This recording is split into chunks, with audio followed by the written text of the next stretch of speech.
नमस्कार, मैं हूं पूजा। बिहार न्यूज में आपका स्वागत है। खबरों की ओर बढ़ने से पहले एक नजर आज की सुर्खियों पर। बिहार के सभी स्कूलों में छुट्टी से पहले राष्ट्रगान होगा अनिवार्य। अब सुबह 9:30 से शाम 4 बजे तक चलेंगे स्कूल। राष्ट्रगान के समय लाउडस्पीकर का प्रयोग होगा जरूरी। सोशल मीडिया का दुरुपयोग करने वाले 2 दर्जन लोगों की होगी गिरफ्तारी। 1 अप्रैल से 11 नवंबर तक सोशल मीडिया सेल में मिली 584 शिकायतें। 126 सोशल मीडिया आईडी को जारी किया गया नोटिस। बिहार में ठंड बढ़ते ही बढ़ा वायु प्रदूषण। पटना सहित 24 शहरों की हवा पाई गई प्रदूषित। पटना के समनपुरा और गांधी मैदान की हालत सबसे ज्यादा खराब। जन वितरण प्रणाली के तहत अब लाभुकों को मिलेगा अधिक अनाज। जनवरी 2026 से लागू होगा ये नियम। अनाज का संतुलित वितरण होगा सुनिश्चित। जनधन के मौके पर जाने कितने करोड़ के मालिक है शिखर धवन। 125 करोड़ रुपए है शिखर की कुल नेटवर्थ। 24 अगस्त 2024 को अंतर्राष्ट्रीय क्रिकेट से लिया था संन्यास। चलिए अब बढ़ते हैं शाम तक की बड़ी खबरों की ओर विस्तार से। बिहार के सभी स्कूलों में छुट्टी से पहले राष्ट्रगान होगा अनिवार्य। बिहार के सभी सरकारी संस्कृत स्कूलों और मदरसों में नया मॉडल टाइम टेबल लागू किया गया है। अब स्कूल सुबह 9:30 से शाम 4 बजे तक चलेंगे। 9:30 से 10 बजे तक प्रार्थना, बिहार गीत, सामान्य ज्ञान व समाचार वाचन होगा। प्रार्थना से पहले विद्यार्थियों की पोशाक, बाल व नाखून की जांच की जाएगी। 10 बजे से 4 बजे तक 8 पीरियड में कक्षाएं होंगी। बीच में 12 से 12:40 तक लंच टाइम रहेगा। छुट्टी से पहले राष्ट्रगान अनिवार्य होगा और इसमें लाउडस्पीकर का प्रयोग जरूरी है। अलग अलग कक्षाओं के लिए गतिविधियों का समय भी अलग निर्धारित किया गया है। पीएचईडी में जलापूर्ति शिकायतों में लापरवाही पर हुई कार्रवाई। लोक स्वास्थ्य व अभियंत्रण विभाग यानी कि पीएचईडी में जलापूर्ति शिकायतों के समय पर निपटारे में लापरवाही के कारण 10 अभियंता कार्रवाई के दायरे में आए हैं। इसमें 1 कार्यपालक अभियंता, 4 सहायक अभियंता और 5 कनीय अभियंता शामिल है।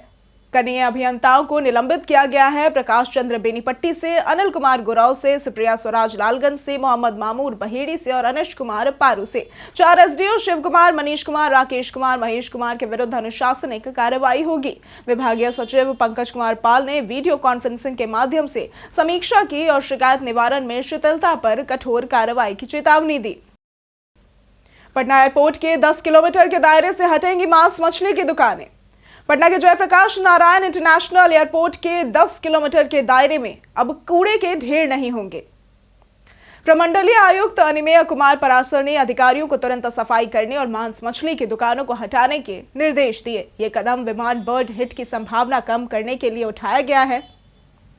एयरपोर्ट के चारों ओर 15 किलोमीटर तक पर्यावरण को स्वच्छ बनाए रखने का भी निर्देश दिया गया है। एयरपोर्ट में कचरा ट्रांसफर स्टेशन 26 जनवरी 2026 तक चालू करने का आदेश भी दिया गया। अधिकारियों से एयरपोर्ट संचालन में सुरक्षित एयर ट्रैफिक और ग्लोबल पर्यावरणीय मानकों का पालन करने को कहा गया। बिहार में ठंड बढ़ते ही बढ़ा वायु प्रदूषण। दिसंबर में ठंड बढ़ते ही बिहार में वायु प्रदूषण भी बढ़ गया है। पटना सहित 24 शहरों की हवा गुरुवार को प्रदूषित रही, जिसमें सासाराम की स्थिति सबसे खराब रही। पटना के समनपुरा और गांधी मैदान में प्रदूषण सबसे अधिक दर्ज हुआ, जहां निर्माण कार्य और भीड़ इसका कारण है। हाजीपुर में मामूली सुधार हुआ, पर AQI 184 रहा। शुक्रवार की अगर बात करें तो शुक्रवार की सुबह कई शहरों में AQI 200 से नीचे आया। 5 अक्टूबर की सुबह गया जी, सासाराम, अररिया और पटना समेत कई शहरों में AQI 100 से 190 के बीच दर्ज किया गया। वीवीआईपी सरकारी गाड़ियों को मिलेगी टोल टैक्स में छूट। राज्य सरकार ने सांसदों, विधायकों, मंत्रियों और अन्य वीवीआईपी की सरकारी गाड़ियों को टोल टैक्स से पूरी तरह छूट देने की प्रक्रिया तेज कर दी है। परिवहन मंत्री श्रवण कुमार ने सभी पात्र वीवीआईपी को अपनी गाड़ियों पर एग्जेम्प्टेड फास्टैग लगवाने और NHAI के एजम्पशन पोर्टल पर 3 माह के भीतर अनिवार्य रूप से रजिस्ट्रेशन कराने का अनुरोध किया है। इससे वीवीआईपी वाहनों को टोल प्लाजा पर रुकना नहीं पड़ेगा और समय की भी बचत होगी। छूट पाने वालों में मुख्यमंत्री, सांसद, विधायक, न्यायाधीश, मंत्री, पूर्व मुख्यमंत्री इत्यादि शामिल है। शिक्षा विभाग ने 1 हफ्ते में 24 जिलों से मांगी रिक्तियों की रिपोर्ट। बिहार में बीपीएससी के चौथे चरण की शिक्षक बहाली परीक्षा की तैयारियां तेज हो गई हैं। शिक्षा विभाग को 14 जिलों से शिक्षकों की रिक्तियों की जानकारी मिली है, जबकि शेष 24 जिलों को 1 सप्ताह में विवरण भेजने का निर्देश दिया गया है। विभागीय समीक्षा बैठक में अपर मुख्य सचिव डॉक्टर बी राजेंद्र ने समय पर वेतन भुगतान, उपयोगिता प्रमाण पत्र जमा करने और लंबित छात्रवृत्ति मामलों के निपटारे पर जोर दिया। कई जिलों में अक्टूबर माह का वेतन न मिलने पर रिपोर्ट भी तलब की गई। 7 जिलों में विशिष्ट शिक्षकों को एरियर भुगतान की सराहना की गई और अन्य जिलों को जल्द भुगतान करने के निर्देश दिए गए। विजय कुमार सिन्हा का बयान, भूमि विवाद में जरूरत पड़ने पर बनाएंगे नया कानून। बिहार के डिप्टी सीएम व राजस्व एवं भूमि सुधार मंत्री विजय कुमार सिन्हा ने विभागीय कार्यों की समीक्षा करते हुए भूमि विवाद रोकने पर जोर दिया। उन्होंने गलत कागजात तैयार करने वाले माफिया पर सख्त कार्रवाई और जरूरत पड़ने पर केंद्र के सहयोग से नया कानून बनाने की बात कही। ई मापी से जुड़ी शिकायतों पर निगरानी बढ़ाने, अमीनों के कार्यों की आकलन और निर्धारित परफॉर्मा लागू करने का निर्देश भी दिया। कैथीलिपि वाले पुराने कागजात की समस्या दूर करने के लिए जिलावार विशेषज्ञों का पैनल बनाने को कहा और इसके साथ ही बिहार भूमि पोर्टल के उपयोगकर्ताओं की संख्या बढ़ाने की कार्य योजना तैयार करने का आदेश दिया। तेज प्रताप ने पूर्व आईपीएस के खिलाफ दर्ज की शिकायत। बिहार के पूर्व मंत्री तेज प्रताप यादव ने पूर्व आईपीएस अमिताभ कुमार दास के खिलाफ पटना सचिवालय थाना में शिकायत दर्ज कराई है। तेज प्रताप का आरोप है कि अमिताभ दास ने अपने यूट्यूब चैनल पर उनके और उनके परिवार के बारे में आपत्तिजनक व आधारहीन बातें कही हैं, जिससे उनकी छवि धूमिल हुई है।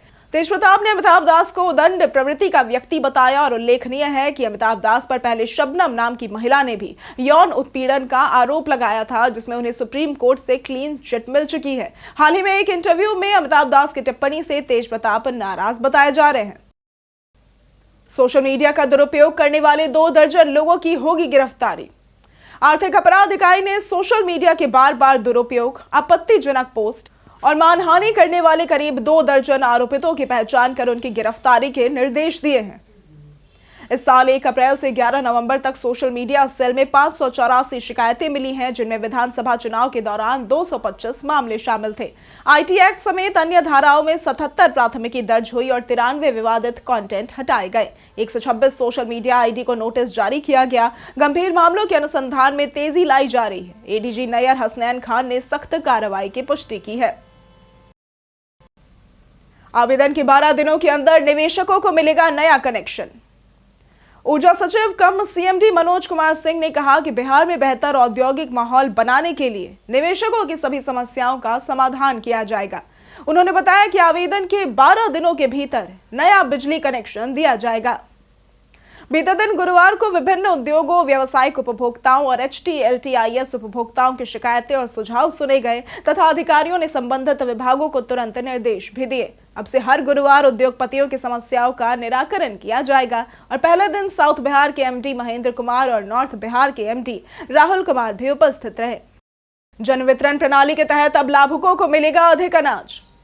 राष्ट्रीय खाद्य सुरक्षा अधिनियम के तहत जनवरी 2026 से लाभुक परिवारों को जन वितरण प्रणाली की दुकानों से 14 किलो गेहूं और 21 किलो चावल मिलेगा, जो वर्तमान में 7 किलो गेहूं और 28 किलो चावल से अधिक है।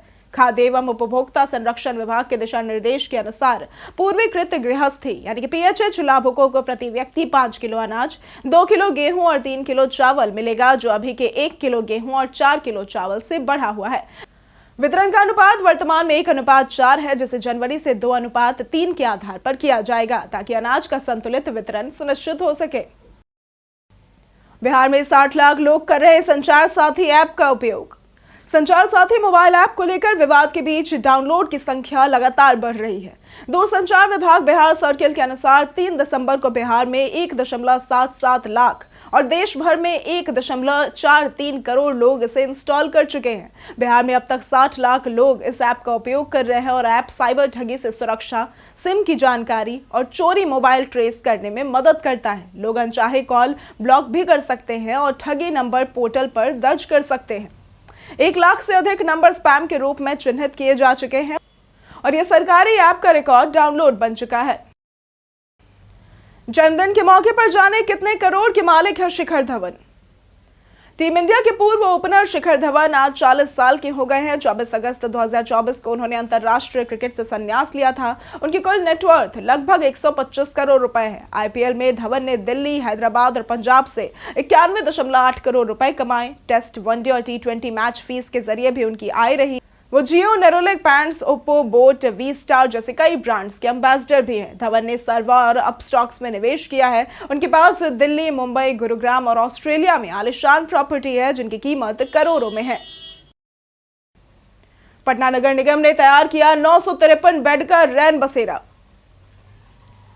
पटना नगर निगम ने ठंड बढ़ने के मद्देनजर असहाय और बेघर लोगों के लिए 953 बेड वाला रैन बसेरा तैयार किया है और इसमें स्थायी, अस्थायी और जर्मन हैंगर शामिल है, जहां 3 शिफ्ट में केयर टेकर तैनात है। सुरक्षा के लिए सीसीटीवी और फायर एक्सटिंग्विशर भी लगाए गए हैं। प्रत्येक स्थल पर प्रबंधक और संबंधित थाने को रात्रि गश्ती के लिए सूचित किया गया है। रैन बसेरे में स्वच्छ पेयजल, टॉयलेट, मच्छरदानी, पर्याप्त कंबल और रात का निःशुल्क भोजन भी उपलब्ध है। महिलाओं के लिए विशेष रैन बसेरे और महिला केयर टेकर भी नियुक्त किए गए हैं। हर अंचल में रैन बसेरों की संख्या अलग अलग है। पटना पुस्तक मेला 2025 का हुआ भव्य उद्घाटन। पटना पुस्तक मेला जो बिहार में 41 वर्षों से आयोजित हो रहा है, इस साल 5 नवंबर को मुख्यमंत्री नीतीश कुमार और उप मुख्यमंत्री सम्राट चौधरी द्वारा उद्घाटित किया गया। ये मेला 5 से 16 दिसंबर तक गांधी मैदान में चलेगा और इस बार मेले में चर्चित साहित्यकार रत्नेश्वर द्वारा रचित दुनिया के सबसे महंगे ग्रंथ मैं की प्रदर्शनी शामिल है और इसकी कीमत लगभग 15 करोड़ रुपए है। ग्रंथ हिंदी और अंग्रेजी दोनों भाषाओं में उपलब्ध है और दर्शक इसके साथ सेल्फी ले सकते हैं। स्कूली बच्चों और कॉलेज छात्रों के लिए निःशुल्क प्रवेश की भी सुविधा है। बीते दिन हमारे द्वारा पूछे गए सवाल का जवाब आप लोगों में से बहुत लोगों ने हमारे कमेंट सेक्शन में लिख कर दिया है। जिन्होंने हमारे द्वारा पूछे गए सवाल का जवाब दिया है उनके नाम हैं खुशी शर्मा, नरेंद्र कुमार, राजेश मांझी, रोशन कुमार, मंटू सोनी, अनवर करीम खान, विजय सिंह, मनोज कुमार दास, राकेश मिश्रा, रंजीत मिश्रा, संजय गिरी, विजय शंकर, बिपिन वर्मा, नीरज कुमार, प्रकाश कुमार, संजीव कुमार, कुणाल कुमार, रविंद्र कुमार, हरेंद्र सिंह, रमाकांत गुप्ता, नौशाद रजा, लक्ष्मी मेहता, अमोद कुमार, मनोज दास, सुजीत झा, धीरज कुमार और दीपक कुमार। इसी के साथ बढ़ते हैं आज के सवाल की ओर। आज का सवाल है, सरकारी स्कूलों में छुट्टी के समय राष्ट्रगान अनिवार्य करने के फैसले पर आपकी क्या राय है? आप अपना जवाब हमें हमारे कमेंट सेक्शन में लिखकर जरूर बताएं। आज के लिए सिर्फ इतना ही। बिहार की तमाम खबरों के साथ बने रहने के लिए देखते रहें बिहारी न्यूज और